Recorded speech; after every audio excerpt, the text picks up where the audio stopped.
Hey guys, tonight we're traveling back to a place where the days are marked by bells. The rooms smell like a mix of damp parchment and incense, and silence isn't just encouraged, it's enforced. You're waking up in a medieval monastery, somewhere in the rolling hills of 12th century Europe. The stone is cold under your bare feet, you're groggy, your robes are scratchy, and no, there is absolutely no coffee. Welcome to the world of the scriptorium, where your job, your sacred duty, is to copy books by hand. Letters, letters, and more letters, and occasionally the odd recipe for lentil stew. So, before you get comfortable, take a moment to like the video and subscribe, but only if you genuinely enjoy what I do here. And if you're listening from somewhere cozy, tell me your location and the local time in the comments. I love seeing how far this sleepy little community stretches across the world. Now dim the lights, maybe turn on a fan for that soft background hum, and let's ease into tonight's journey together. You trudge across the flagstones as dawn breaks, the bell-tolling matins still echoing through the long stone halls. There's a chill in the air, always, as if the monastery walls never quite let go of winter. The day begins in prayer, of course, your breath visible as you chant with your brothers. And then after a thin broth of barley and whatever root vegetables survived the last frost, it's time for work. The scriptorium is where you spend your life. It's quieter than a library at midnight. You sit at your desk with your vellum, quill, and ink made from crushed oat galls and iron salts. Today you're copying a section of the Book of Psalms. Your handwriting must be perfect, not only to honor God, but because Brother Thomas will absolutely scold you if your G's droop again. As the day creeps on, your eyes blur from staring at the page. Your fingers cramp and your stomach grumbles. You think about food a lot, and that's when it starts again, the tug of the margins. You know you shouldn't, but your quill drifts toward the bottom of the page. Just a quick note, stew of barley and leek, add elderflower if sour. There, tucked in between the lines about divine mercy and wrath. You're not the only one who does this, of course. Marginalia is what modern scholars call it. Those scribbled additions, sometimes complaints, sometimes doodles of dragons, and sometimes, like yours, recipes. Odd little nothings that were never meant to be read by anyone outside these walls. But they will be. Centuries later, someone in gloves will lean over this page under museum lights and wonder why a holy manuscript also includes instructions for how to soften stale bread with ale. And you'll be long gone, your ink still whispering through the ages. Outside, the garden walls are rimmed with frost. You can smell something baking, faint but enough to make your mouth water. Bread, or possibly something better. You're never quite sure until it lands on your wooden plate. Sometimes it's fine. Sometimes it's terrifying. Your hands pause, hovering over the page. You're supposed to be copying, but your mind is cooking. Last week, Brother Allen told you that adding a few crushed juniper berries to mutton stew helps with wind. You haven't tried it yet, but the idea is lodged in your brain like a splinter. You glance over at Brother Peter's desk. He's sketching something again. Not an angel. It's definitely a cat chasing a snail. It's the fourth one this week. He's a quiet rebel, Peter. One day he'll get caught, and he'll pretend it was an allegory. The scriptorium stays cold all morning. No one speaks. The only sounds are the scratch of quills, the drip of melted wax, and the occasional poorly stifled sneeze. The air is thick with candle smoke and the faint scent of mold. And still your thoughts drift to food. A casserole of some sort, maybe cabbage and apple, with the last of the pork from St. Michael's feast day. You try to focus. The word of God is before you. But then your stomach growls again and your quill slides into the margin once more. Lentils, carrot, mashed together, add egg at feast day. It's not poetry, but it's honest. You don't even think of it as breaking rules anymore. It's more like preserving a kind of knowledge they don't teach in the cloisters.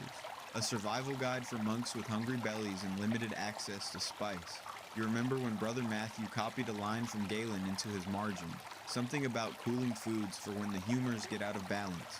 He also drew a chicken wearing a mitre. No one knows why. Matthew's gone now. Pneumonia or possibly divine irritation. The bells ring again. Sex. It's time to stop.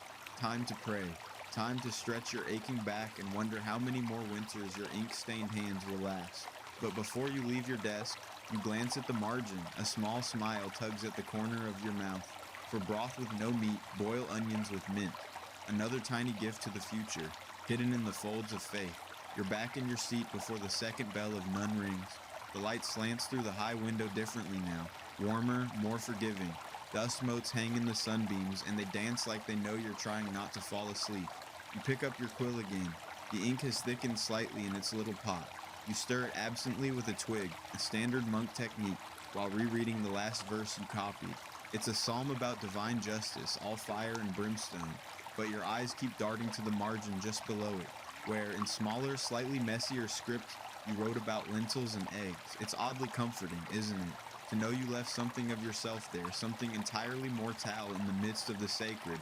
This isn't rebellion, this is seasoning. You lean closer.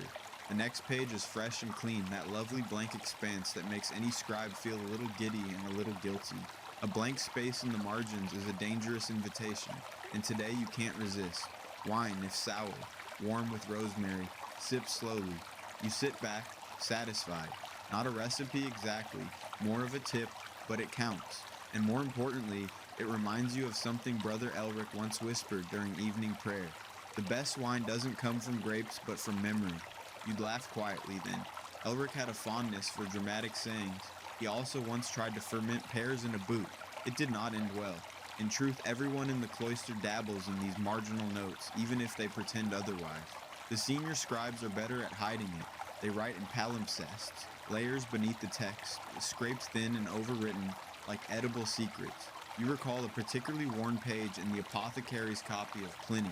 Someone, possibly the old abbot himself, had written cabbage poultice good for sore knees in nearly invisible script between the lines about Roman olive farming. Historians still argue whether these annotations were officially sanctioned or merely tolerated in sleepy silence. Some claim they were practical, passed down monk to monk like inherited quirks. Others insist these scribbles were subversive acts, quietly resisting the purity of the sacred page. You think they were simply human. After all, you live most of your life in silence. Writing in the margins is one of the few places you get to speak your mind, or feed your belly. Sometimes both. Your stomach reminds you that the barley soup at sex was more water than barley. You're still hungry. So naturally, your thoughts return to food. You remember last winter, the bleak one when snow blocked the cloister gates and you had to subsist on dried peas and last year's turnips. That's when Brother Giles had scribbled a snow stew recipe between the prayers of Saint Augustine. It involves snow, stale bread, garlic, and, well, desperation. That recipe's still there. You checked last week. Across the room, Brother Peter is now drawing something again. You squint. It's a goose, wearing spectacles, reading a book. You offer him a slight nod of approval. He pretends not to see. You return to your own page and continue your task. The sacred text comes first, always. You glide your quill carefully across the vellum, every letter a practiced dance. The Latin flows from your memory like breath. But something's tickling the back of your mind. Last month you overheard the kitchen brother muttering about a stew that used pickled plums. Plums, you haven't seen a plum in 2 seasons. Where did he get them? Did he pickle them himself? Did someone trade them from the nearby manor? Did a squirrel gift them through divine intervention? You will never know, but your margin will remember. Plums, if pickled, good with venison or goose, not both. A small nod to Brother Peter's goose. Your quill scratches faintly. You're nearly through this folio. One more line. You take a break and stretch your back again. Your spine pops like an old door hinge. The stone beneath your bench feels even harder today. Perhaps it's the changing weather, or perhaps you're just getting older. You think about how many monks came before you, how many left their odd little notes behind. You once saw a margin where a scribe had written, "This ink is terrible." Another simply wrote, "Cold." That one felt particularly relatable. And there was the infamous complaint of the Brother Ranulph from the southern cloister, who wrote, "The candle drips on my work again. God's patience wears thin, and so does mine." That page was quietly scraped clean the next day, but not before you memorized it. The truth is, these margins are a conversation across centuries. Some messages are practical, some are jokes, some are little sighs preserved in ink, but together they form a hidden chorus humming beneath the surface of monastic life. You dip your quill again. Good broth for sick monks, leeks, wine, boil, add a prayer, always. The bells ring again. None is over. You pack away your tools, carefully cap your ink, brush away the crumbs of dried vellum. You'll be back tomorrow, of course. The Psalms wait for no man, but you take one last look at your page before rising. There's something deeply satisfying in it, not just the words of Scripture, but your own additions, your own small comforts left behind like breadcrumbs, your recipe, your memory, your mark. The afternoon bell leads you out of the scriptorium and into the cloister walk, where the sunlight bounces softly off the stone, and the grass between the arches glows a tired green. The monks pass in silence, robes brushing, sandals scuffing, heads bowed not always out of devotion, but often out of sheer habit. You move with them, not toward prayer this time, but to the herb garden. Now here is where the real magic happens. It's a tidy little space tucked behind the chapter house, where narrow rows of plants, thyme, sage, fennel, angelica, sit like tiny soldiers in neat formation. You can smell the sharp tang of rosemary and the sweet lift of lavender even before you bend to tend them. Today you're on herb duty, which is technically about medicine, but also, let's be honest, it's about flavor. The garden beds are carefully labeled, although some of the signs have faded into mystery. You know which is which because Brother Kadak taught you. He could tell a plant's name just by how its leaves tickled the back of his hand. He once claimed he could even smell when a fennel bulb was angry. You never questioned it. You kneel beside the thyme, it's dusty but potent. You pinch a sprig between your fingers and crush it gently. The scent climbs into your nose and warms the space behind your eyes. You're supposed to be gathering some for cough tinctures, but you tuck a little bundle into your sleeve too. Tonight's gruel might benefit from it. This is one of those odd truths of monastic life. The same plant that heals the lungs also elevates a bland parsnip soup. Historians still argue whether monks consciously developed dual-purpose gardens or whether culinary use was simply an accepted fringe benefit. Either way, you're pretty sure they knew what they were doing. A man doesn't endure 40 days of silence for turnips alone. You glance at the far bed, mugwort. That one always gives you pause. Some say it eases digestion. Others insist it wards off evil dreams. You tried steeping it once in wine. It mostly tasted like guilt and compost. But again, into the margin it goes. Mugwort. Best for stomach, worse for dreams. Use sparingly. You smile to yourself. These notes aren't just memories, they're warnings. They're footnotes to your own survival. As you harvest more herbs, your mind drifts again. Because the thing no one tells you about monastic life is how much time you spend inside your own head. You replay moments, reconsider conversations that were mostly head nods, and redream meals you only ever imagined. One such meal lives vividly in your imagination. Roasted eel with horseradish, boiled barley with cherries, and a custard made with almond milk and honey. You've never had this. It's pure fantasy. But still, the recipe lives in your brain as clearly as any psalm. You wonder whether you should write that one in the margin, but it feels too ambitious, too imaginary. Margins are for lived truth, whispers of what's worked, or at least what hasn't caused disaster. Still, almond milk plus honey equals custard. Try when Bishop visits. A maybe, a what if. A footnote for a future self with access to fancier ingredients and a more lenient cook. That's the thing with these margin notes. They're speculative history in real time. You're not just recording what is, yet you're casting culinary prayers into the future, hopes that someone might read them and somehow improve on your mistake or dream. As you rise, your knees crack again. You pat the dirt off your robes, nod to the rosemary bush like it's an old friend, and head toward the kitchen. Brother Augustine is in there, swearing softly as he tries to revive a dough that's decided to give up on life. You offer him your sleeve of herbs. He takes them without a word, but raises an eyebrow. That's practically a thank you in monk. There's something oddly intimate about cooking in silence. You light the fire, you stir the pot, and you listen, not just to the simmer and pop of the pot, but to the murmurs of past meals. The ones that worked, the ones that didn't, and the one where someone definitely substituted chalk for cheese. You still don't know who did that, but your margin reads, do not trust chalk, ever, even if brother says it's aged curd. Brother Augustine adds your thyme to the pot and then pulls a bit of dried fish from the larder. Not ideal, but passable.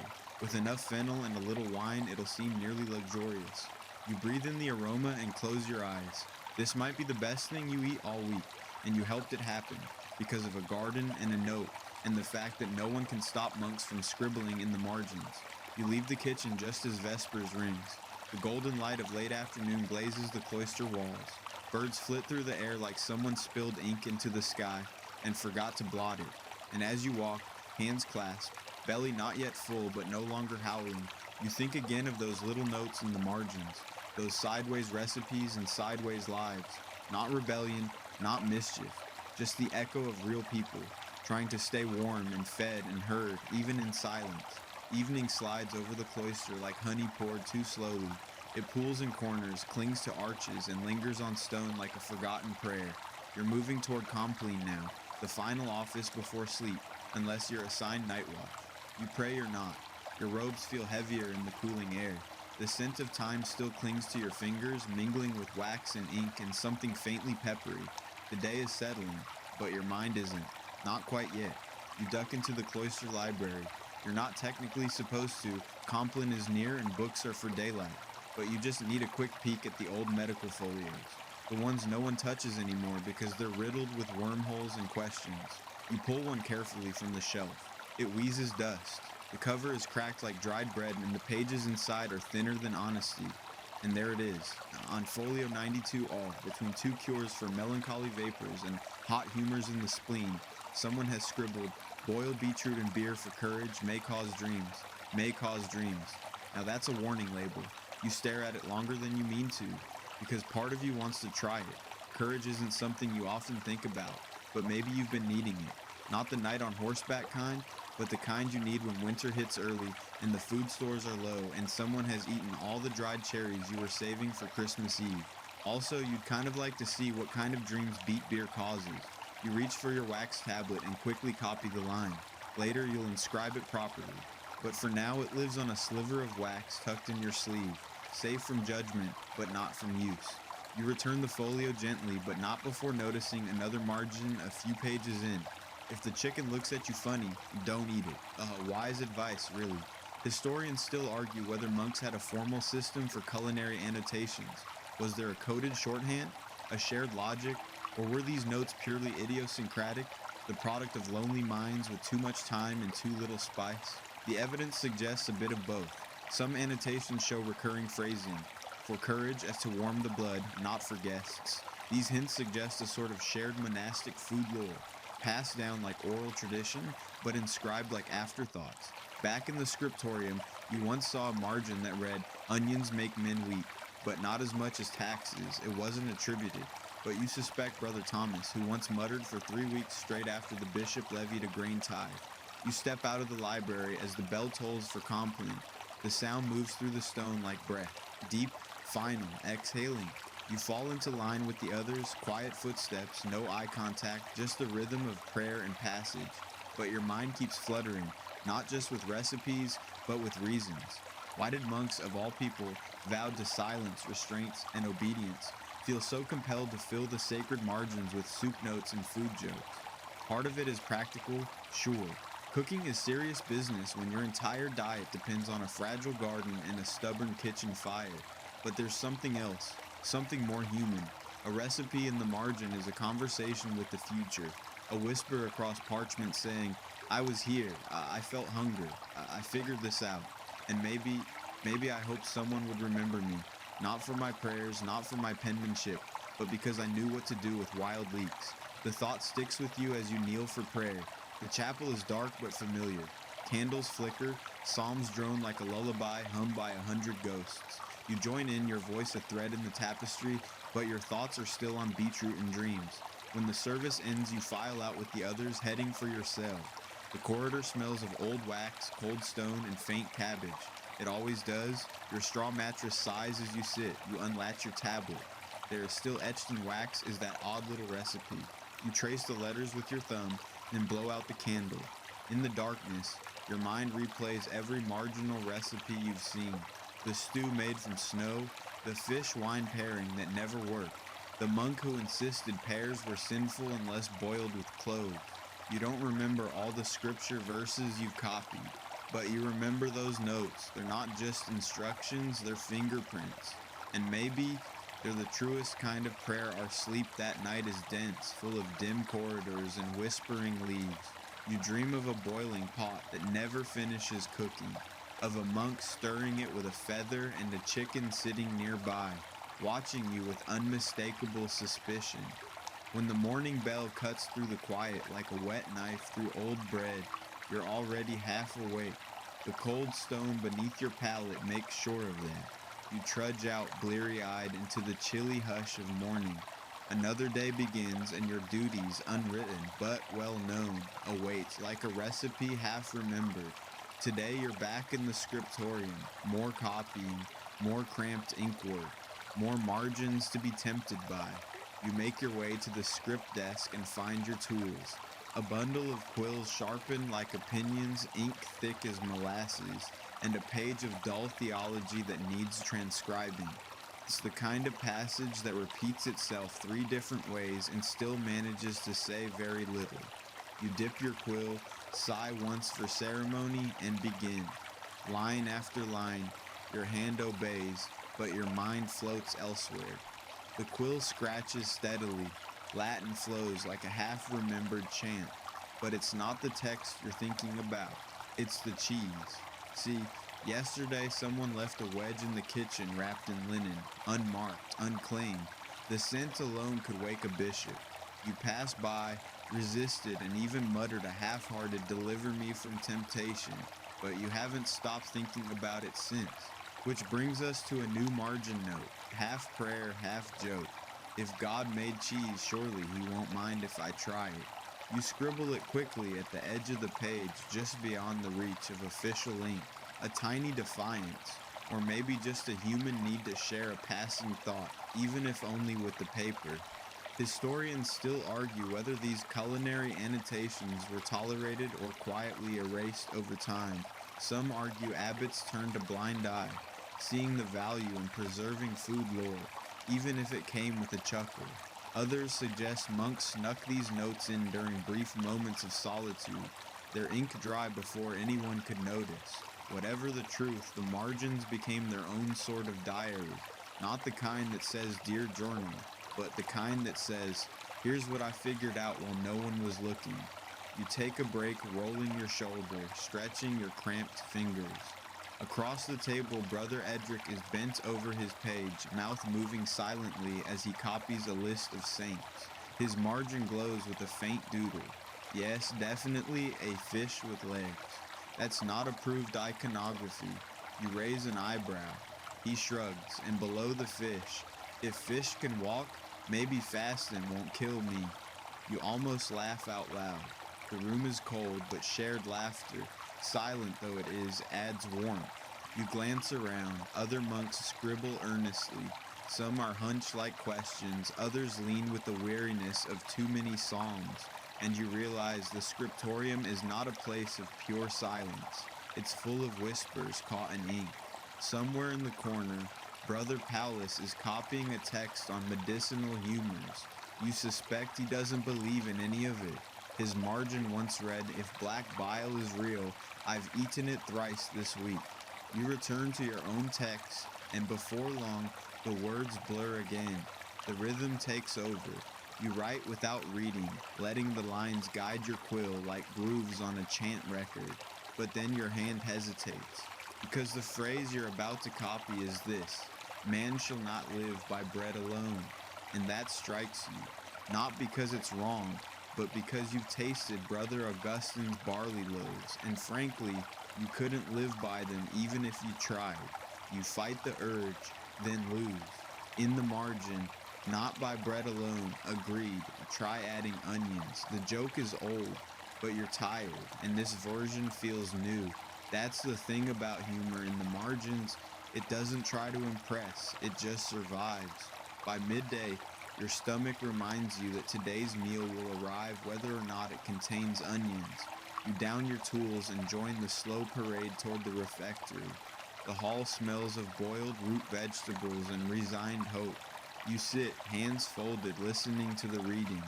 It's always scripture or saints' lives, but today, oddly enough, it's a passage about Daniel refusing the king's meat. You glance at the dish in front of you. It's vaguely beige and steaming. Possibly lentils. Possibly regret. You eat in silence, spoon by spoon, thinking again about all those margin notes, not just in books, but in life. The quiet adaptations monks make to survive the sameness, the seasonless cycle, the daily blandness of duty, like the one scrawled beside a faded psalm you once copied.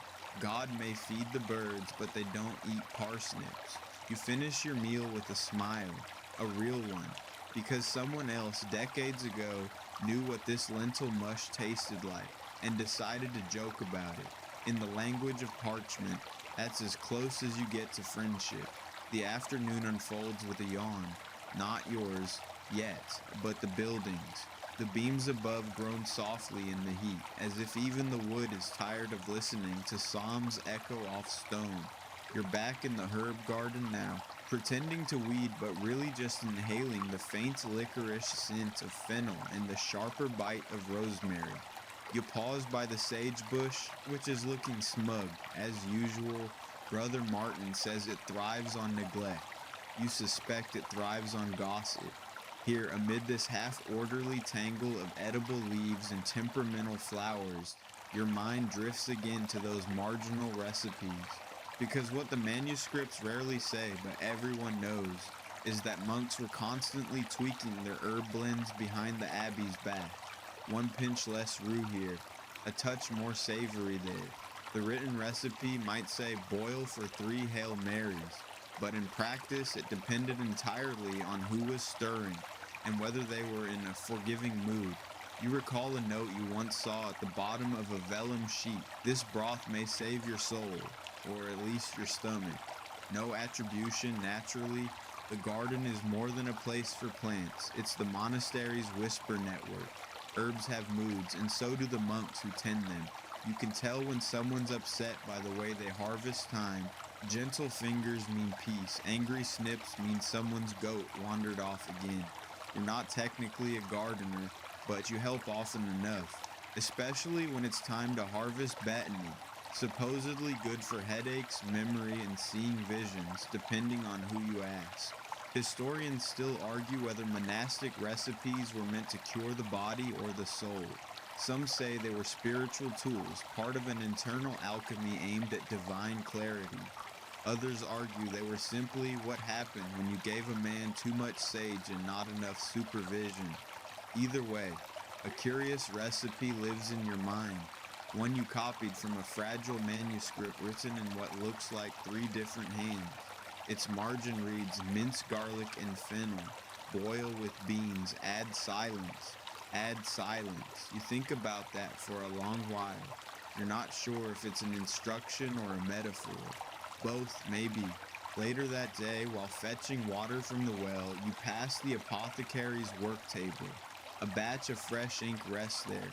Made, someone says, from oak galls and vinegar. It smells vaguely of suffering, but strong. Like truth, if truth could stain your fingers. On the shelf above it sits a stack of parchment sheets. Some are blank. Others are covered in cramped, sprawling notes. Mixtures, cures, diagrams of human bodies where the spleen is always suspiciously large. You glance at one. It's labeled for night terrors. Steep valerian and rose petals. Drink at twilight. Whisper no regrets. That one stays with you too. You realize something strange. The further you go into this world of marginalia, the more it starts to feel like a second liturgy. A hidden gospel written in crumbs, smudges, and asides. A parallel scripture for those who prefer their wisdom with a side of laughter and lentils. And you're not the only one who feels it. One day you find Brother Elric hunched over an old psalter, not reading, not copying, just staring at the corner of a page.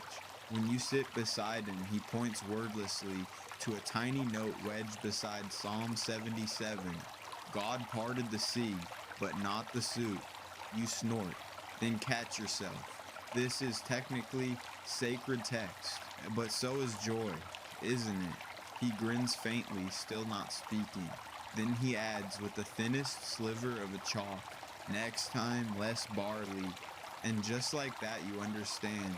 These monks, quiet, solemn, rule-bound, they're still people, still trying to make sense of the world. And if they can't do it in sermons, they'll do it in soup. Or at least in what gets written beside the soup instructions. You remember something the abbot once muttered after a particularly flavorless meal. It is easier for a camel to pass through the eye of a needle than for good flavor to enter this kitchen. He didn't know you heard, you never told.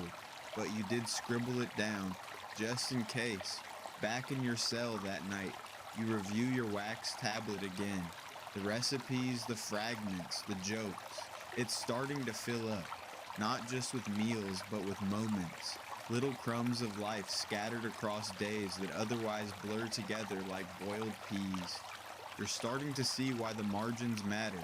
They aren't distractions, they're footnotes of the soul. And as you drift asleep, the scent of fennel still on your sleeve, you dream not of scripture or saints, but of a monk in the distant future. One who finds your note, copies it, chuckles softly, and wonders who you were. That, you think, would be enough. The next morning arrives with a shiver and a sigh. The monastery is wrapped in a lazy fog that clings to the stone like wet wool, and everything, your thoughts included, moves a little slower. Even the bells sound tired, like they'd rather ring themselves back to sleep. You rise, stretch, and pull on your robe, stiff from drying too close to the hearth. As you step into the hallway, the dampness creeps into your sandals, and you wonder, not for the first time, why no one has invented indoor slippers for monks. Probably because comfort is considered spiritually suspicious. Down in the kitchen, Brother Anselm is already grinding something fragrant, maybe coriander or nutmeg if he's feeling scandalous. He nods to you without looking up, still focused on his mortar like it owes him money. You take your seat for breakfast, which today is boiled millet with a side of boiled regret. As usual, the food is humbling, but you've learned to spot the signs of rebellion. A hint of cinnamon here, a stolen fig there, small culinary heresies tucked into each bowl. But it's not breakfast that excites you today. It's what comes after. You've been given a special task, helping to organize the Abbey's oldest recipe collection. It's been requested by a visiting scholar, a monk from another priory who is supposedly compiling a master text on healing food. Rumor says he once cured a bishop's stomachache with pickled pears and a stern look. You make your way to the archive. It smells like dust and beeswax, and the walls are lined with the shelves sagging under the weight of centuries. Some volumes are neatly bound, others limp like overcooked cabbage, and tucked between them, the prize, a battered manuscript, its cover soft with use in corners curled like sleeping cats. You open it carefully. The ink is faded but legible, mostly. Recipes sprawl across the pages in layered hands, some smooth and elegant, others frantic like they were written mid-boil. Your task is to read, assort, and copy the clearest ones. You begin. The first is titled For Digestive Peace, an ironic start. It reads, steep mint and gentian in hot water. Drink slowly while contemplating mortality. You copy it gently, then turn the page. Here the margin is full of scribbles, notes, complaints, jokes. One says, this works best if the mortality is someone else's. Another reads, replace gentian with wine if dignity allows. You chuckle, quietly. The archivist, a silent brother with eyebrows like hedgerows, raises his eyes. You pretend to sneeze. As the hours drift by, you uncover more than recipes. You find riddles disguised as cures. To ease a melancholy heart, boil 3 cloves, a spoon of honey, and a memory. You find warnings. Do not mix sage and onion on Wednesdays. Why not? The note doesn't say. You suddenly feel very curious about Wednesdays, and you find drawings, tiny ones, frying pans with faces, onions dancing around a fire. One very determined snail next to the line, add slowly. These aren't just cookbooks, they're living texts, passed hand to hand across decades, maybe centuries. Every margin a voice, every stain a fingerprint. And suddenly, you realize food isn't the only thing being preserved here. Historians still argue whether monastic recipe books were considered sacred or merely practical, but you start to suspect the truth lies in between. These pages are a kind of gospel, not about salvation but survival, how to make it through a long gray winter with little but turnips and faith. You pause to stretch your back, then turn another page. This one stained with something dark, berry juice, ink, blood. You sincerely hope it's not the last one. At the bottom, in faded script, to sweeten bitter roots, a prayer, a plum, and patience. You copy it, slowly, and then you add in your own margin, "If no plum is found, a second prayer may suffice." The moment you write it, you feel it. This is how it begins. Not just transcribing the past, but becoming part of it, one margin at a time. By late afternoon, your fingers ache, your ink pot is nearly dry, and your eyes feel as if someone stuffed them with breadcrumbs. You stand, rub your temples, and take one last look at the manuscript. On the final page in shaky hand, someone has scrawled, "If this book be lost, may the finder copy what they need and cook with joy." You close it with reverence, not because the book is holy, but because someone believed it was helpful. And in this cold, echoing place, that belief feels as sacred as anything bound in gold. Your feet carry you slowly from the archive back toward the scriptorium, where light slants through narrow windows and the smell of candle wax clings to the walls like old secrets. The day is cooling now, and with it comes a hush, as if even the walls are settling in for the long evening. You pause in the cloister walk, letting your hand graze the stone.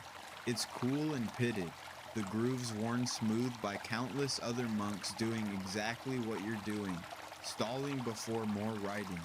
The manuscript you copied from earlier is still echoing in your mind, not the recipes themselves, though the one involving milk, nettles, and prayerful silence is intriguing, but the voices in the margins. They remind you that monasteries were never as silent as they pretend to be. In fact, today's task is to copy a different kind of manuscript entirely, one you've been dreading. It's a treatise on fasting, specifically on when, how, and why a person should refrain from meat, dairy, pleasure, and anything remotely tasty. And yet even here, tucked among the stern admonitions to chew slowly and suffer cheerfully, you begin to notice comments, marginalia.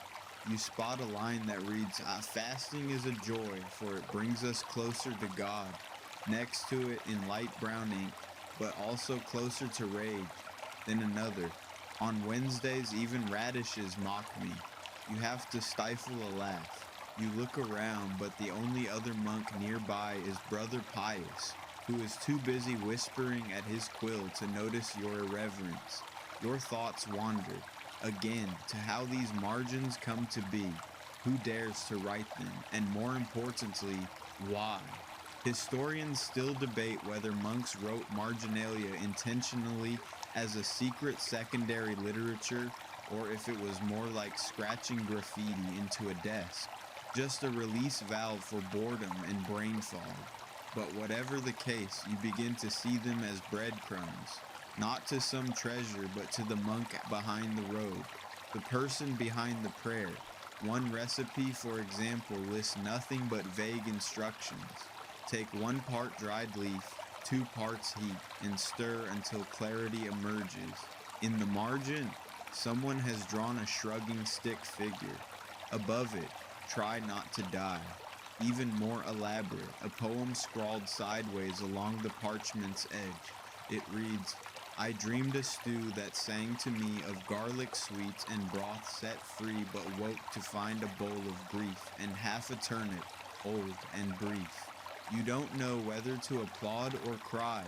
What strikes you is how different these margin writers are from the official voices of the church, where the main texts offer certainty, judgment, and divine clarity. The margins offer doubts, grumbles, and occasional gastronomic despair. It's like 2 gospels running in parallel, one for the choir, the other for the cook. Later that day, as the sun slants gold across the stone floor, you're asked to help with supper. Nothing fancy, just lentil mash with a drizzle of mustard seed oil if the bottle hasn't gone rancid again.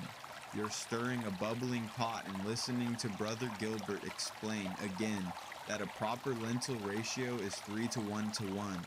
That's 3 parts lentils, 1 part onion, and 1 part regret. You think he's joking. You hope he's joking. While slicing stale bread, you remember another marginal note. you found tucked inside a text about proper table etiquette. Always eats in silence unless the bread is particularly offensive, in which case you may weep quietly. You wonder if monks ever traded these notes like children passing messages in class, or if they wrote them only for themselves, to mark time, to speak when no one else would listen. And then you spot it, near the hearth, on the back of an old wooden spoon, a carved word nearly worn away by decades of use. Pepper. That's it, just that, but you smile. Because it means something. It means someone once thought even this humble spoon could carry memory, or desire, or at least a hint of flavor. As evening prayer begins, you file into the chapel. The chants echo, the incense swirls, and your mind drifts not to heaven, but to a crumbling note you found last week tucked behind a torn fly leaf. It's read, "Tonight's broth is a test. If you survive, tomorrow we celebrate with garlic." You chuckled then. You chuckle now. And as your voice joins the others in soft, rhythmic Latin, you wonder, will someone centuries from now find your margin? Will they laugh? Will they understand? And you hope they do, because these notes aren't distractions.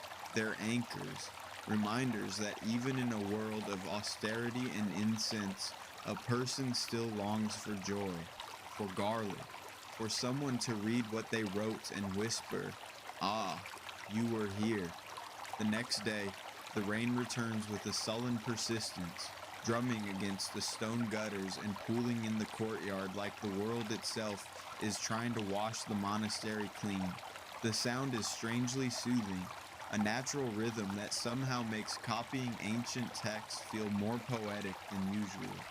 You're stationed again in the scriptorium, an echoing chamber where ink never dries fast enough and everyone's spine seems permanently tilted to the left. The assignment today is an old herbal guide, one with brittle pages and ink that smells faintly of mildew and mint. It's beautiful in a quiet, crumbling way, like a wise old uncle who's seen too much but still has stories left. You dip your quill and begin. On the properties of mugwort. This herb warms the belly and protects travelers. That's the official text. But in the margin, of course, there's more. Also protects against in-laws, possibly. You grin. Whoever wrote this had a sense of humor. Probably a monk too weary of both stomach aches and family visits. You turn the page and find a careful diagram of a nettle plant, drawn with loving precision. Beside it, someone has added, "Do not pluck bare-handed unless you enjoy the company of suffering." And under that, in fainter ink, also useful for warding off persistent pigeons. You pause, imagining a monk waving a bunch of nettles like a medieval fly swatter, hissing at birds mid-prayer. The thing about medieval monastic writing is that once you start reading between the lines, literally, you realize just how human these supposedly solemn scribes really were. Historians still argue whether these margins were tolerated, ignored, or secretly passed around like folk songs. But the fact they survived, scattered across manuscripts in dozens of abbeys, suggests they mattered enough to someone, and they reveal a surprising trend. Monks were not just recording medicinal recipes, they were remixing them, reshaping them, reinterpreting them for their own lives. Take, for instance, the recipe you find next. It's titled, "A Cordial for Fevers of the Spirit." Already you love it. The ingredients: saffron, honey, lavender, and a single pear, picked before sunrise. In the margin, if no pear, use apple. If no apple, pray harder. Below that, another hand has written, "Praying didn't work. Used gooseberries, survived mostly." These little layers, like palimpsests of personality, turn the manuscript into something more than a book. It becomes a conversation across centuries, and it's not just recipes either. Mixed in with the healing notes are strange observations, tiny entries that feel like diary scraps. "The bees are lazy this year." Perhaps they too feel the weight of sin. Brother Matthew claims he can taste lies. We're avoiding his suits. Rain fell for 5 days. I grew moss behind my knees. Are these jokes? Prayers? Desperate attempts to stay awake while copying the 50th variant of a turnip poultice? Probably all of the above. You begin to notice a theme. Discomfort is universal, and the remedies aren't just for the body, they're for the soul, for the mind fraying under celibacy and cold stone benches, for the belly gnawing on boiled barley and boiled everything else, and for the heart longing for something, anything beyond these cloistered walls. One margin simply reads, "This recipe is dull. Add garlic."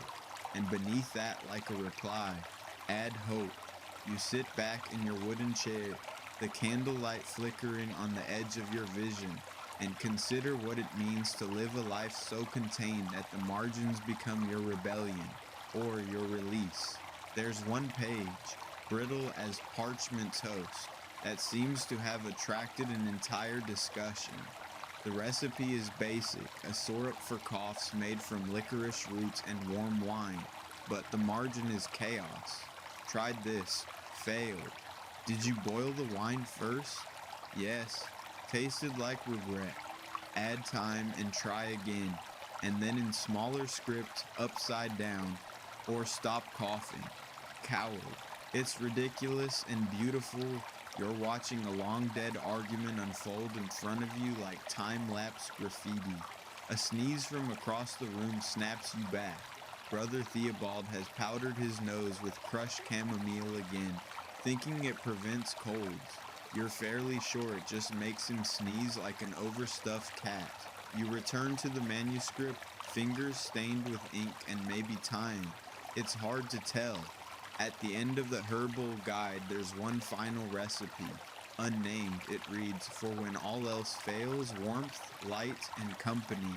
In the margin, also wine, especially wine. You stare at it longer than you mean to, because it feels right, not just as a cure, but as a truth. Monks may have cloistered themselves to seek God, but in the spaces where the rules didn't quite reach, in the cracks and margins and soup pots, they remembered what it meant to be people. And somehow, some way, that memory survived, because you're reading it now. The storm has passed by morning, and the sky peeks out blue and mild, as if apologizing for yesterday's tantrum. You walk the stone paths of the cloister, robe damp at the hem, the smell of wet earth and damp parchment trailing after you. Today's task isn't writing, surprisingly. It's sorting.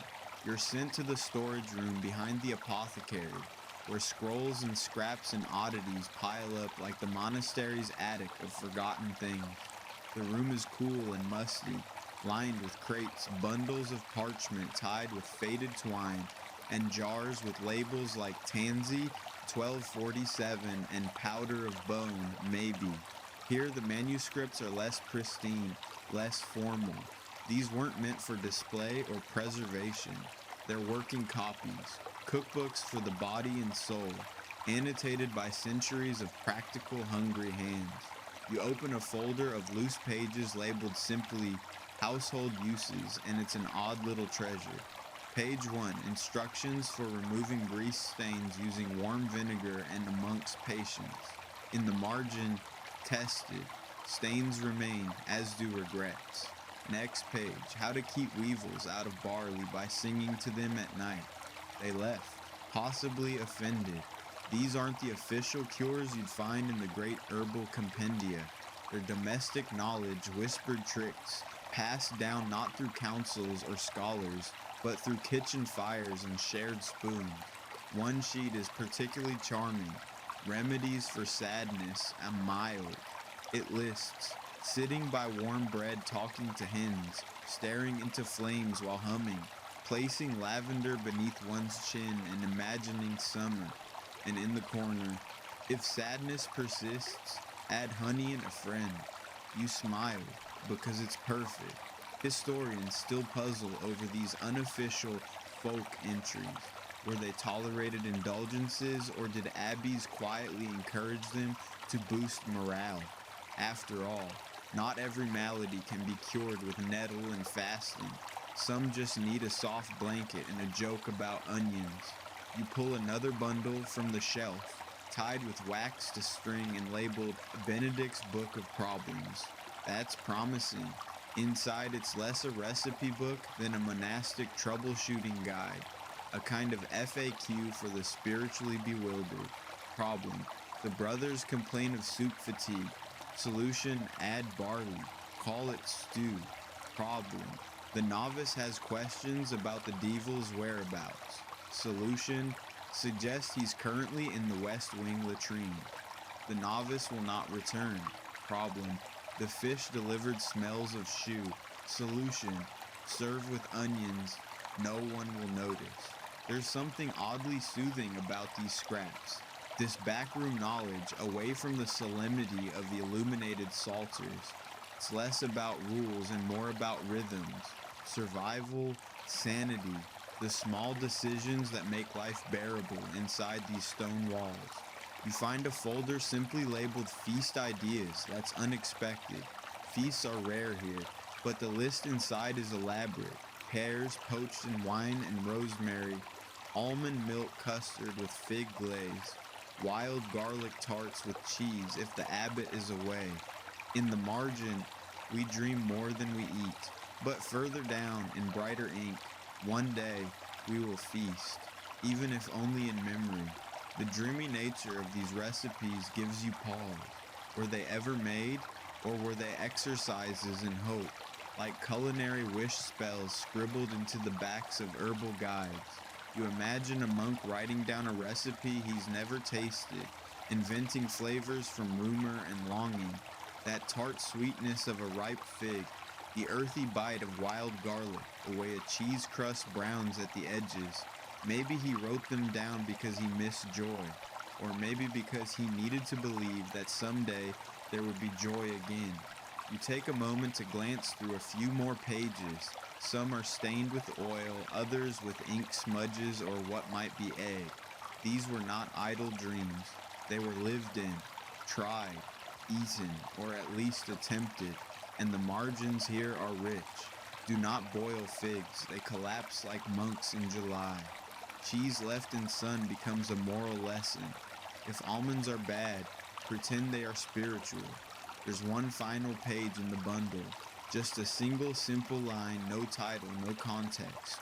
Write you're hungry. It teaches more than silence. You fold the page back gently and sit for a while with that thought. It rings true, not just for stomachs, but for hearts too. That afternoon, the bell rings for the midday meal. You join the brothers in the refectory, where the lentil stew is especially lumpy and the bread is an act of spiritual resistance. But you eat with a smile, because in your head the margins live on. And when Brother Hugo complains softly that this stew could awaken the dead and then make them wish they weren't, you reply without thinking, add barley, call it resurrection. He snorts, and just like that the margins speak again. By the next week you're back in the scriptorium, only this time you're not copying. You've been assigned something unusual.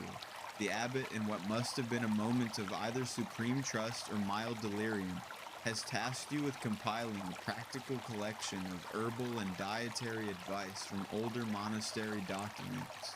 In essence, you've been given permission to dig through the marginalia, yes, the margins, and turn them into something vaguely useful. You, dear novice, have officially been promoted to archivist of scribbled curiosities. It's equal parts honor and hazard, because many of the notes you're reviewing are questionable. First on your desk, a sheaf of parchment labeled Cures and Theories Unofficial.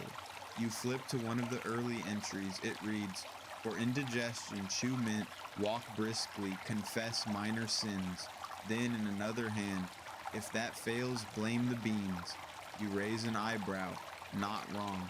As you read, you begin to realize that the real meat of these texts isn't the advice, it's the personalities behind it. Each scribbled line is a thread back to someone else's daily, often ridiculous, struggle with monastic life. These monks weren't all stoic saints. Some were gassy, some were skeptical, Some were clearly just trying to survive breakfast. You organize the pages into themes: stomach and regret, herbs of hope, food as weapon, and a personal favorite, unprovable claims. One line under the last section reads, "If you rub leek juice on your ears, you will hear lies more clearly." You pause. Is that satire or is that a confession? Historians still debate how seriously these monks took such advice. Were they genuinely experimenting with leeks as lie detectors, or were they gently poking fun at the more credulous brethren? One scholar calls it the passive resistance of the bored literate. Another just calls it very medieval. Then there's a page torn at the corner that claims onions steeped in ale can reveal a man's true intentions, followed by tested on Brother Philip. He only desired more ale. It's these moments, quiet, funny, absurd, that remind you of something important. Monasteries were not passionless places, they were bursting with emotion. It just leaked out sideways into food, into jokes, into the gaps left behind by more serious pursuits. The manuscript you're reading next surprises you. It's a series of complaints disguised as cooking instructions. How to roast turnips without screaming. Soup for the brother who refuses to eat peas. Recipe for celery. So good it could tempt a hermit. Doubtful. There's even a page titled Notes on Lentils, a Monastic Autopsy. The accompanying diagram is extremely unhelpful but wildly entertaining. You get the sense that cooking in the monastery was both a science and a performance, a kind of quiet theater, acted out daily with limited props, unwilling participants, and a hostile audience. And always, the margin served as a backstage log. One document starts with recipe for pickled beets for occasions of sorrow.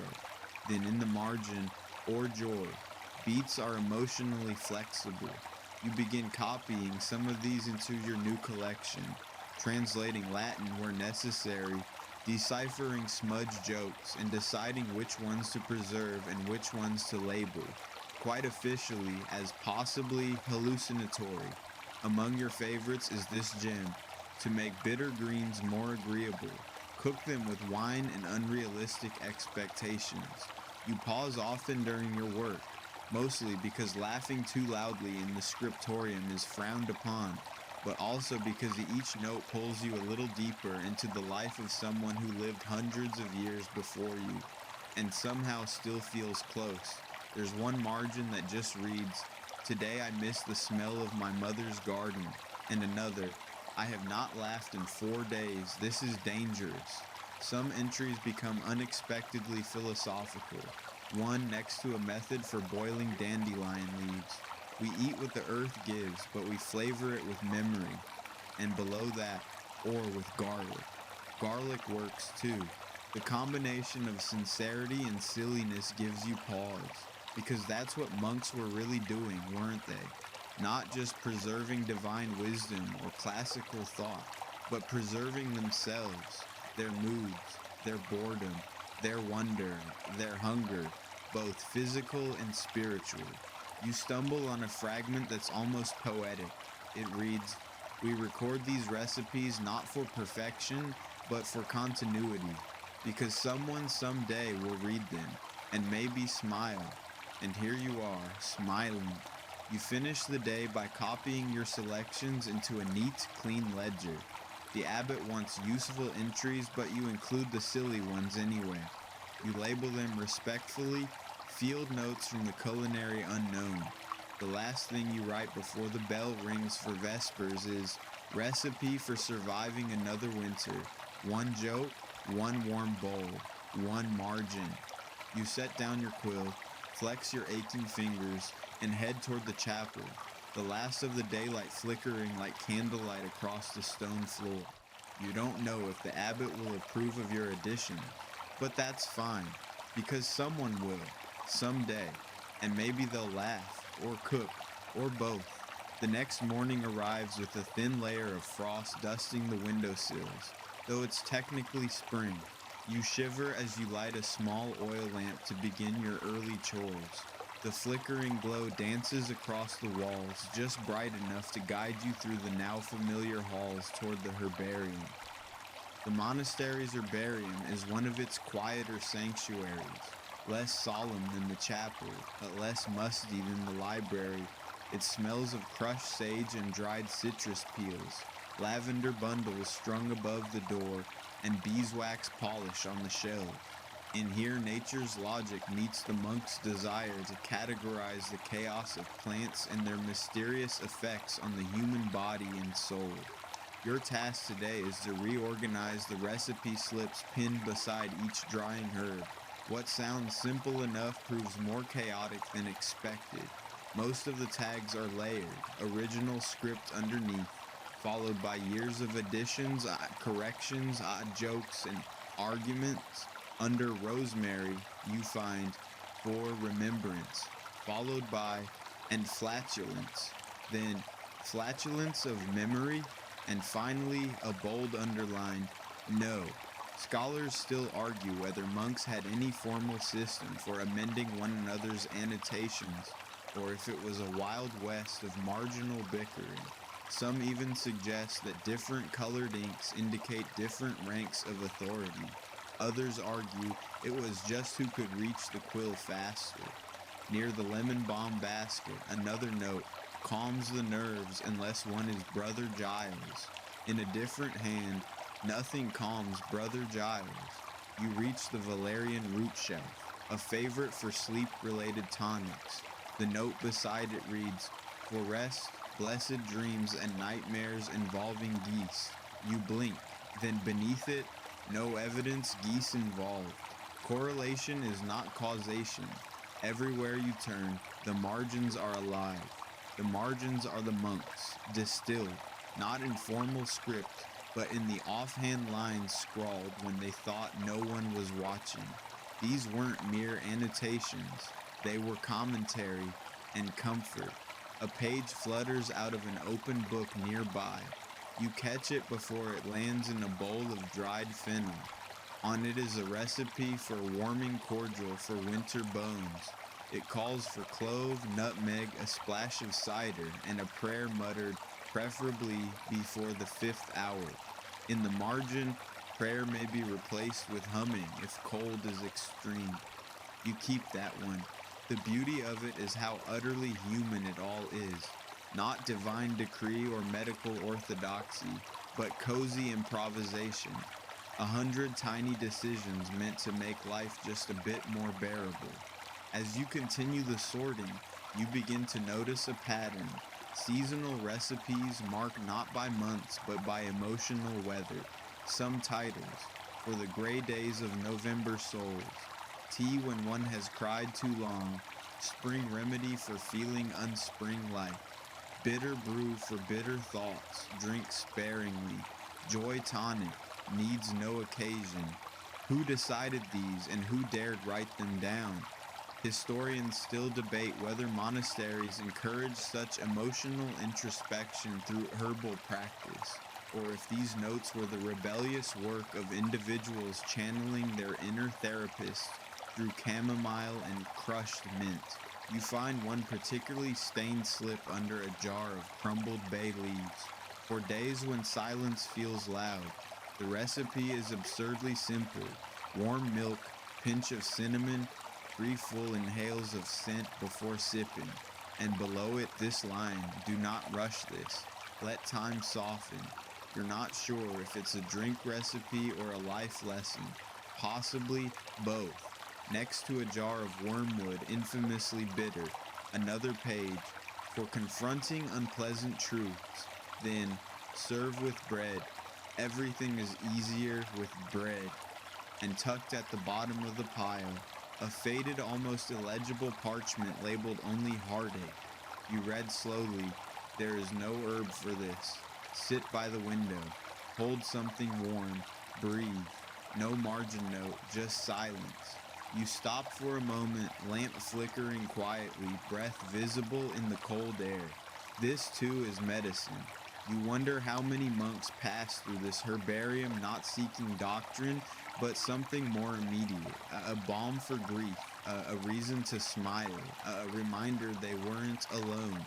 You gently gather the most unusual entries and copy them into your ledger. You decide on a new chapter title, Herbs and Emotions, Notes from the Quiet Heart. The abbot will likely raise an eyebrow, but you know that these are the real treasures, not because they cure disease, but because they see the soul. As you blow out the lamp and turn to leave, you add one final note to a blank slip by the door. Lavender for sleep, time for courage, laughter for everything else. And just below it, even Brother Giles. You smile in the half-light. The margins continue because you continue them. By now, your ledger of culinary oddities, monastic mutterings, and herbal wisdom has become a modest tome in its own right. The other brothers eye it with a mix of amusement and suspicion. Brother Matthias refers to it half-mockingly as your book of slightly dubious remedies. Brother Anselm has asked twice to borrow it, strictly for research. You suspect he's looking for the recipe labeled Figs for Emotional Clarity.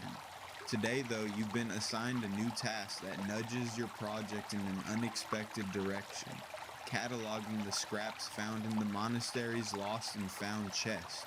You didn't know monasteries had those either, but here you are. Most items are what you'd expect, a lone sandal, two mismatched gloves, three identical combs. You sense a mystery there, and one beautifully stitched handkerchief embroidered with the word repent in curly pink thread. But among the odds and ends are scraps of parchment, loose notes, torn recipe fragments, single lines from prayers, unfinished thoughts. In other words, the stuff that never made it into the formal record. The first you unfold begins mid-sentence. If you boil it long enough, even sorrow becomes edible. You pause, reread it, then tuck it reverently into your pocket. Another, a broth for fasting days made from memory and root vegetables. It's dated Feast of Saint Mildred, year uncertain. You begin to suspect this pile will yield more than lost mittens and forgotten scarves. And you're right. One folded triangle of vellum reads Recipe for a dish best served cold, regret. Underneath is just a list of ingredients: vinegar, old cabbage, and silence. You try not to laugh. You fail. Historians still argue about whether monks use these metaphors as coping mechanisms or as genuine spiritual exercises. Were these recipes for actual dishes, for reflection, or both? Some scholars believe the marginal recipes function as edible parables. Little morality plays in the guise of cooking instructions. You like that idea. Monks weren't just cooking, they were thinking through taste. Another scrap appears to be a partial inventory of failed dishes. Porridge that made Brother Thomas weep, unclear why. Unleavened experiment never repeated. Salt incident of 1142. Do not speak of it. Soup that brought about 3 days of contemplation unintentionally. You gather these into a new chapter. Culinary catastrophes and other teachable moments. One entry stands out among the rest. A full recipe, beautifully written, though clearly unapproved. Moon soup. Ingredients: one small onion, handful of chickpeas, water drawn after nightfall time, spoken aloud 3 times, salt from a tear. Yours ideally, and the wish for a better tomorrow. Instructions: simmer slowly, stir clockwise, share in silence in the margin, for evenings when nothing makes sense. You close your eyes for a moment. You've had those evenings too. As you continue, the line between food and feeling grows blurrier. You find a note slipped into the lining of an old spice pouch. It reads, I do not trust fennel. It smells like ambition. And on the back, use anyway. Ambition sometimes tastes good. You chuckle, then copy it down. Later, a single line catches your eye on the back of a torn calendar page. A good stew forgives many sins. It's unsigned. You wish you knew who wrote it. In the bottom of the chest, near a dried out beeswax candle and a half carved chess piece, you find what looks like a full page of verse. It's a poem or a prayer devoted entirely to soup. You read it aloud softly. Blessed be the boiling pot that softens roots and stubborn thought.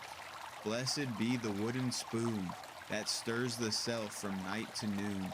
Blessed be the humble bowl that holds both hunger and the soul. And beneath it, serve warm, add bread, remember kindness. This is what the margins were for. Not just decoration, not just doodles or jokes, but messages smuggled across time. Recipes, yes, but also reassurances. You spend the rest of the afternoon carefully cataloging each note and slip, assembling a new section of your ledger called Forgotten Leaves and Stew Prayers. As twilight descends, the shadows in the scriptorium stretch like sleepy cats along the stone floor. You hold your lamp up to the last page in the pile. It's a riddle. What is cooked but never cooled, what fills the bowl but cannot be served, what feeds all but satisfies none underneath. A single word, memory. You sit back, the quiet of the monastery wrapping around you like a woolen blanket. Through these lost, scribbled lines, the monks have found a way to speak across centuries, to comfort, amuse, confess, and connect. You carefully place the last page into your ledger next to the poem. The book is growing full now. You wonder if you should make a second volume. You wonder if centuries from now, someone will find your own margin notes and smile. So you added one small line at the bottom of today's page. This story begins in the gaps between lilies. Evening prayers end with their usual hush and shuffling of sandals. The great wooden doors creak shut behind you as you step into the cloister walk, moonlight slipping through the arches. You carry your ledger now like a secret, though you suspect half the monastery knows of it. Brother Giles even called it that odd bedtime book you're always scribbling in, then promptly asked if it had anything about turnips causing dreams. Spoiler, it does now. Tonight's assignment, however, is far more mundane. You've been tasked with sorting the overstocked ingredients cupboard, which, as you quickly discover, is code for the place where old monks stash questionable culinary choices. You open the door and are greeted by a wall of jars, some labeled, some not. One simply reads ominously, "Caution, fish life." There are jars of mustard seeds dated from a century ago, a bundle of dried turnip greens someone has written, "Do not eat these again," on in charcoal, and what appears to be a block of petrified honey that could easily serve as a defensive weapon. And then, folded in a corner between a crate of barley and something possibly fermented by accident, is another bundle of parchment. Of course you can't resist. These are not recipes. Not exactly. They're records, observations, test notes, minor disasters. The first sheet is headlined, "Experiments with Bread Density."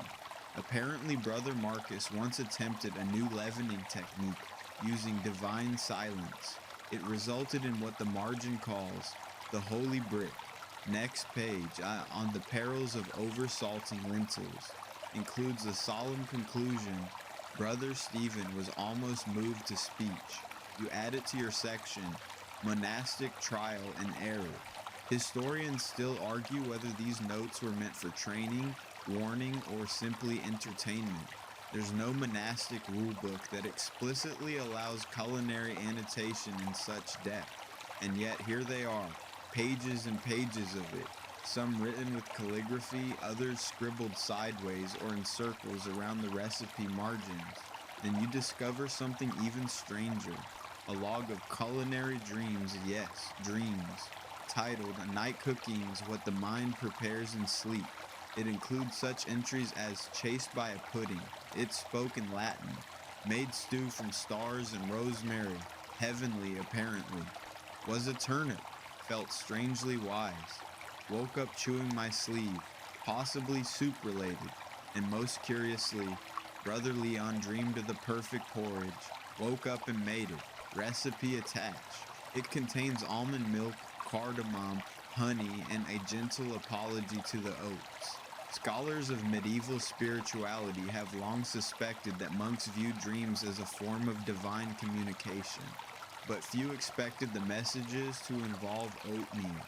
You smile, then frown slightly as you lift a brittle leaf of parchment titled simply, "The Recipe I Never Made."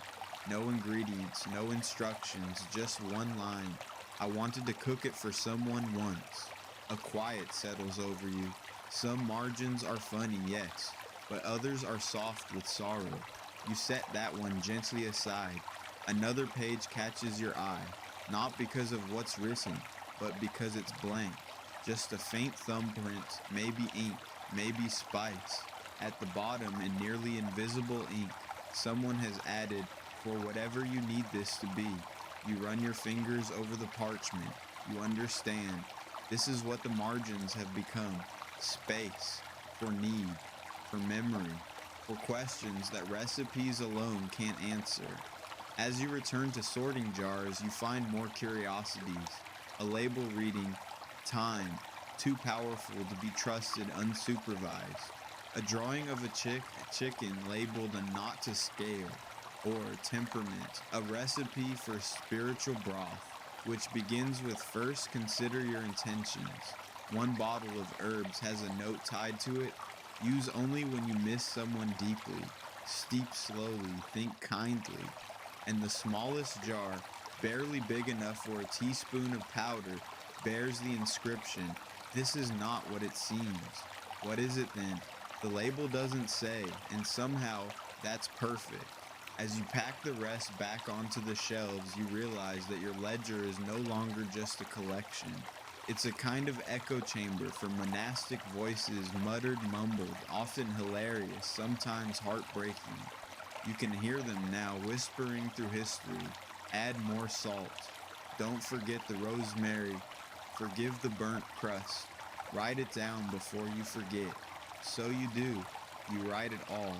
You add one last note at the end of the chapter. The true recipe is memory stirred by story, flavor by feeling, and served always with bread. The lamp flickers low as you turn the page. The cupboard is organized, the ledger is thicker, the night is quiet, and somewhere in the dark, a monk dreams of pudding again. You wake early the next morning, before the bells, before the birds. The monastery is still wrapped in that blue-gray hush of pre-dawn, when everything feels slightly unreal, as though the stone itself hasn't quite made up its mind to be solid for the day. Today is market day, and that means your most unexpected source of marginalia is waiting for you, not in a forgotten chest or behind the vinegar barrels, but at the edge of the world, the monastery gate. Once a week, traders come to exchange goods, honey, eggs, fish, news. In return, the monks offer herbs, tinctures, and the famous sweet balm cake that nobody outside the monastery can replicate, mostly because the recipe involves a blessing, two mysteries, and a suspiciously specific type of nut. You're on market record duty, which mostly means standing beside Brother Alban while he does the talking, and you quietly jot down the details in the trade ledger. But you've brought your other book too, the marginal one, because this is where the real treasures surface. The traders, it turns out, are full of stories. A man from the coast tells you about a woman who can cure nightmares with a tea made of driftwood bark and dog rose petals. She only brews it on Thursdays, and only if you pay with a riddle. You write that one down. A boy from the hill villages carries a bundle of wild garlic and a slip of parchment, a recipe given to him by an old monk who once lived near the southern woods. The recipe is for garlic porridge for sudden sadness. Ingredients include garlic, barley, milk, and at least 3 sighs. You smile. This is the kind of marginalia that travels, not just across parchment, but across people. One elderly woman with eyes like rain clouds hands you a bundle of herbs and says, "For your dreaming soup." You blink. "My what?" She pats your hand. "It's written on you, not your skin." The way you listen. She's gone before you can ask more. You tuck the herbs into your bag next to your notes. They smell like stories. Historians still argue about how oral tradition intersects with monastic texts, whether recipes evolved as they moved, whispered from cart to kitchen, page to parchment. Some believe there was a kind of underground recipe network, passed hand to hand, monk to traveler, evolving with each retelling like a very polite game of culinary telephone. By noon, the market is bustling. Fish smell competes with cinnamon. A woman barters a song for a bundle of sage. Brother Alban is haggling over soap, very seriously. You are offered, among other things, a jar of bees with opinions, a goose feather quill that allegedly improves spelling, and a mushroom named Henry. You accept only the quill. You're curious about Henry, but he looks judgmental.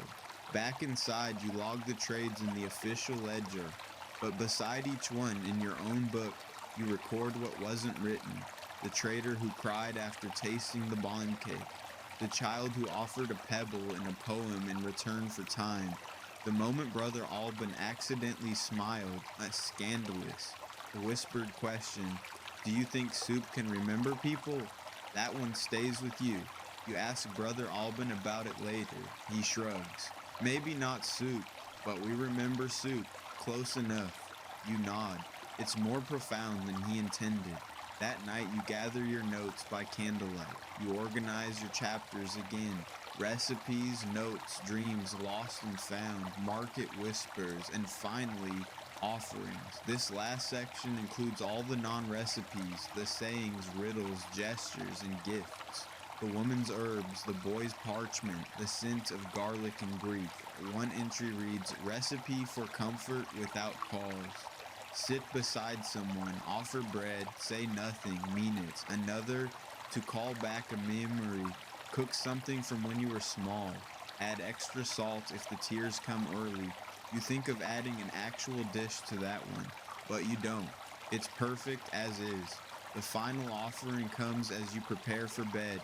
You open the window of your cell, let the cool night air in. On the sill, and a folded piece of parchment. No name, just this. When all else fails, make soup. Stir slowly, add memory until thick. Season with patience. Serve to the wind, or to someone who listens. You place it in your book just after offerings. Then you write your own note in the narrowest margin of the final page. The margins are enough, sometimes more than enough. The monastery is asleep, but in the quiet your ledger breathes.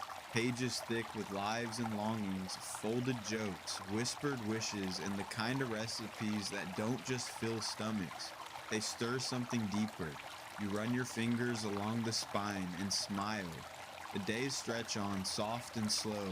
Your ledger grows heavier, not just with parchment, but with presence. Like the stones of the cloister, it holds echoes now. This morning begins like any other. Cold floor, bare feet, brief moments of questioning your life choices. Then off to the scriptorium. But something is different today. You're not transcribing holy texts or cataloging Latin verbs. Today you've been assigned to book repair, which is exactly what it sounds like, only dustier, and with more potential for paper cuts. Your task, gently unbind a damaged psalter, replace its warped wooden covers, and check each leaf for mold, wormholes, or, your secret hope, surprises. The monks often reused parchment, especially when it was scarce, and this psalter has that look, a little too thick, a little too textured, as if its pages remember another life. And sure enough, under the right light and angle, you see it, faint outlines beneath the prayers, palimpsests, worn down recipes overwritten by verses half visible like ghosts under ice. You squint, you tilt, you run your fingers lightly over the surface. There, barely legible, stew of 7 roots for winter melancholy. You feel your pulse quicken. Historians call this recycling or pious repurposing, but it feels like a kind of haunting. Sacred text layered atop a meal, nourishment eclipsed by salvation. Still the stew persists. You write it down, quietly, in the very last page of your ledger. A few pages later, another fragment, powder of crushed fennel mixed with, and then it vanishes into psalms. Later still, if the tongue burns, you've gone too far. Not a proverb, just very honest cooking advice. You wonder about the monk who wrote them. Did he mind his work being erased, or did he smile at the thought of future fingers rediscovering it? You find yourself imagining him, short beard, ink-stained cuffs, a fondness for over-salted eggs. You name him privately, Brother Tom. You write in the margin beside one recovered line, Tom's ghost still stirs the stew. You take your lunch outside today, sitting near the herb garden. It's wild with bees and thyme. The scent of rosemary drifts like a hymn. Nearby, novice Hugo is reciting scripture incorrectly and with dramatic flair. Brother Alban is pruning mint like it owes him money. Everything is perfectly ordinary, and yet the world feels softly enchanted, because now you see it. The whole monastery is a palimpsest, layer upon layer of lives and silent meals, forgotten laughter, secrets scribbled behind spice jars, footnotes tucked into folded robes. Even the bell tower. Someone once carved "I hate fasting days" into its third step. You add that to your book. Why not? Then you notice something at the edge of the garden wall, a stone that doesn't match the others. You walk over. It's engraved, faint, crooked, but legible. To the one who reads what isn't written, you stare. It could be coincidence, could be, but it's not. That evening, back in your cell, you take stock. Your ledger is full. Not finished, never finished, but full. You've mapped the monastery's culinary soul, its flavors, its failures, its humor and hunger, and most of all, its margins. Historians still debate whether medieval monks truly lived in silence or merely found quieter ways to speak. Your book answers that gently. They spoke in steam and spice, in sourdough, in sideways notes and faint ink jokes. You write one last page, not a recipe, not really, just a letter.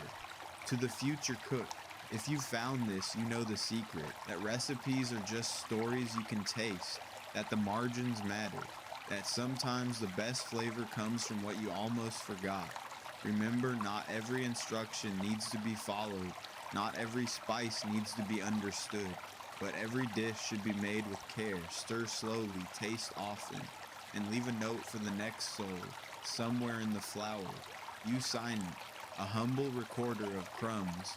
Then you close the ledger, not the end of your work, but the end of this chapter. Outside, the stars come out, ancient and indifferent, but you feel something else, a warmth, a presence, maybe Tom still chuckling at your margin jokes, maybe just memory, maybe both.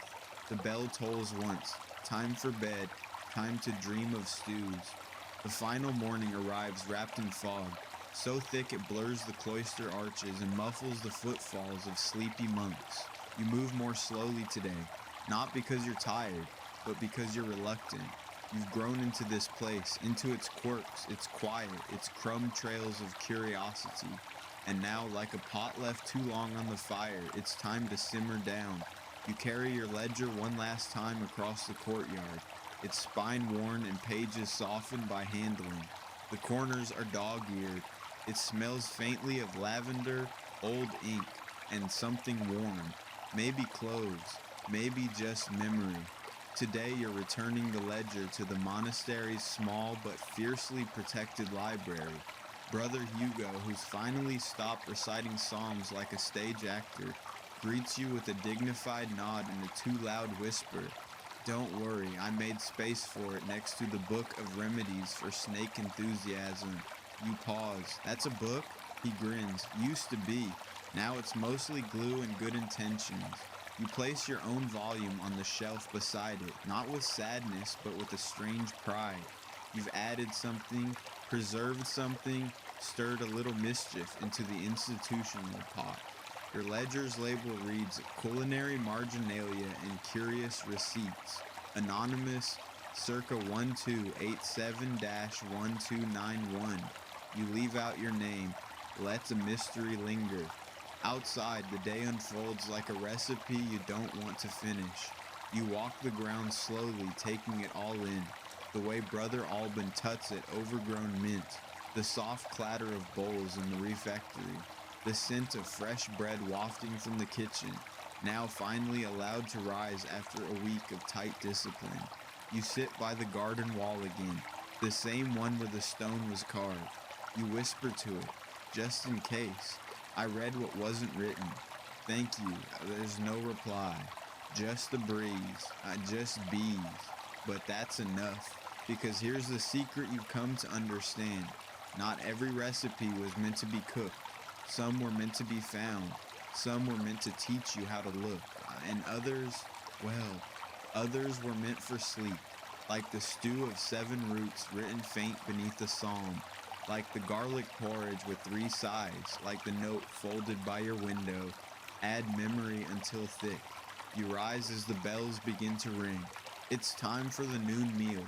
Lentils probably, or barley stew, but now every dish tastes richer, heavier with story. As you cross the threshold of the refectory, you glance once more at the wall. The mist is lifting, the stone is still, but the message remains to the one who reads what isn't written. And you realize this has always been about more than food. It's about attention, about care, about the things people leave behind, intentionally or otherwise, and the strange comfort in finding them.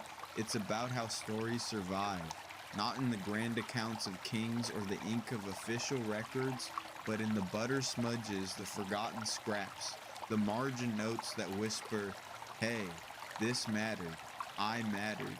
You sit, you eat, you smile at the novice across from you, who's already sneaking a scribble into his own recipe book just under onion tart for regret.